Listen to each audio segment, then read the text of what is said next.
A regra legal no Brasil é a guarda compartilhada. Não é a guarda para a mãe, não é a guarda para o pai, é a guarda dos dois.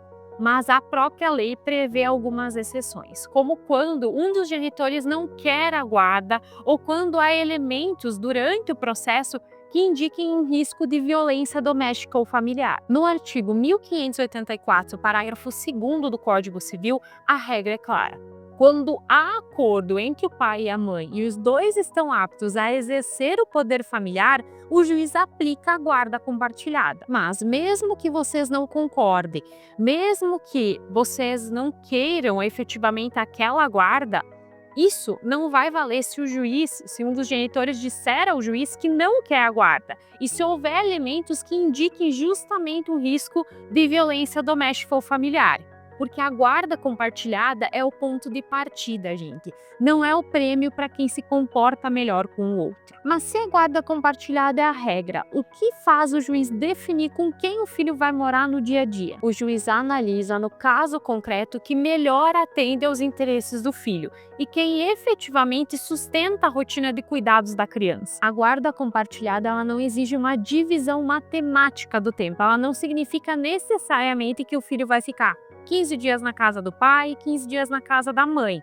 Significa que os dois participam das decisões importantes da vida do filho, como, por exemplo, da escola, médico, viagens. E a lei diz que, na guarda compartilhada, o tempo de convivência deve ser dividido de forma equilibrada, de forma igualitária, mas sempre levando em conta as condições ali do filho, da rotina dele, os interesses dele. Já a base de moradia da criança, que é a cidade de referência principal de moradia, é com quem ele vai efetivamente morar, ela vai ser definida por quem atende melhor aos interesses do filho. Então, são duas análises diferentes que a gente faz aqui. Uma coisa é a divisão equilibrada do tempo de convivência.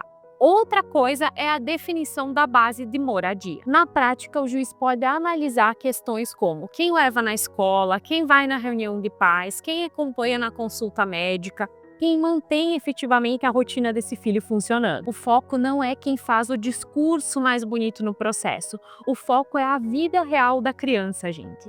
E entram também fatores como o vínculo afetivo, a rede de apoio, a estabilidade no ambiente e a capacidade concreta de cuidado no dia a dia.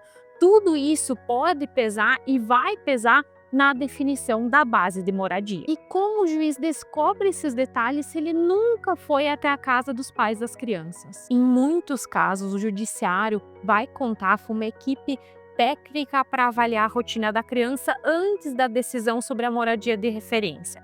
Então, o juiz, gente, ele não decide sem uma base, sem provas. Em muitos casos, ele pode se apoiar numa equipe interdisciplinar, que é o caso, por exemplo, da assistência social, do conselho tutelar, do psicólogo, justamente para analisar a dinâmica familiar. Dependendo do caso, essa equipe ela pode fazer visita, entrevistar os pais, ouvir as crianças de forma adequada e até mesmo buscar informações com a escola ou com profissionais que acompanham a rotina da criança o dia a dia. E essa avaliação ela vai ter um peso muito importante na decisão. O juiz ele pode decidir de forma diferente do que o relatório sugerir. Sim, porque a decisão final do processo é dele, mas essa análise técnica, ela costuma ser um elemento muito relevante no processo. Por isso, a definição da base de moradia, ela não vai se resolver no grito dentro do fórum. Ela passa pela rotina da criança, pelos cuidados, pelos elementos concretos que aparecem nas provas do processo. E quando for o caso, numa avaliação técnica, numa equipe que vai ajudar o juiz a dar a decisão final. Só que tem uma coisa que pode destruir todas as suas chances, mesmo que você seja uma mãe ou um pai presente. Falar mal do pai ou da mãe do seu filho na frente da criança pode custar a base da moradia e até impactar a guarda. A Lei 12.318 de 2010 define a alienação parental. E ela alcança condutas como dificultar o contato sem justificativa, desqualificar a imagem do outro genitor e agir para induzir a criança a rejeitar o pai ou a mãe.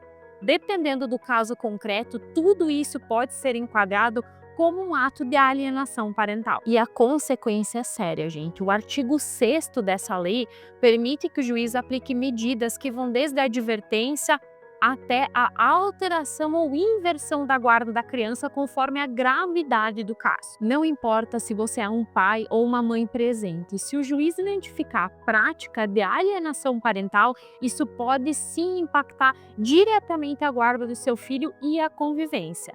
E essa situação pode ser apurada por uma avaliação técnica, justamente por aquela equipe ali multidisciplinar que o juiz tem, e também pelas outras provas dentro do processo. Imagina que vocês foram casados por 10 anos, 2 filhos. Você sempre foi a mãe que levava na escola, que ia em toda reunião de pais, que ficava acordada quando eles estavam com febre. Aquela mãe dedicada que cuidava das crianças. Aí vem o divórcio e ele contesta a guarda, diz que quer ter os filhos com ele e nesse momento você entra em pânico. Mas aí o processo começa a revelar a rotina real. A equipe técnica vai à sua casa, faz a avaliação, analisa, conversa com a criança, conversa contigo de uma forma adequada, analisa a realidade do contexto familiar de vocês. E os demais elementos do processo também mostram o que você já sabia, que quem manteve a rotina funcionando todo esse tempo foi você. Quem sabe o nome da professora, quem sabe a hora do remédio, quem conhece os amigos dos filhos é você. O juiz, ele mantém a guarda compartilhada porque essa é a regra legal, mas ele fixa a base de moradia com você, porque ele analisa justamente as provas do processo e isso é o que vai atender o melhor interesse do filho e o contexto concreto de família, sem gritaria, sem drama, com base em fatos. Agora, existe uma exceção importante quando a guarda compartilhada não se aplica. A guarda compartilhada é sim a regra, mas em alguns casos o juiz pode fixar a guarda unilateral, quando existe, por exemplo, risco real à integridade da criança, que é o caso justamente da violência doméstica e familiar, o abandono ou, por exemplo, a dependência química grave. O juiz ele pode afastar a guarda compartilhada e fixar a guarda unilateral quando ele analisar que existe algum desses casos. O artigo 1586 do Código Civil permite que o juiz, havendo um motivo grave e a bem dos filhos, prezando no caso pelo bem-estar deles, mude a situação e estabeleça uma regra diferente do que a regra geral.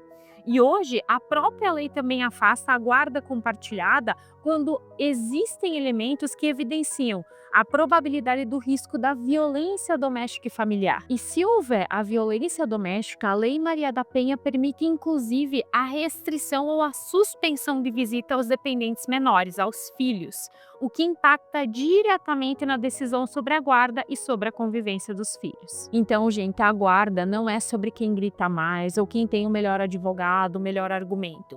É sobre quem melhor protege e atende a criança. E a justiça tem instrumentos suficientes para apurar isso dentro do processo. Eu sou Nadine Soder, advogada de direito de família. Compartilha já esse vídeo por quem está passando por uma disputa de guarda.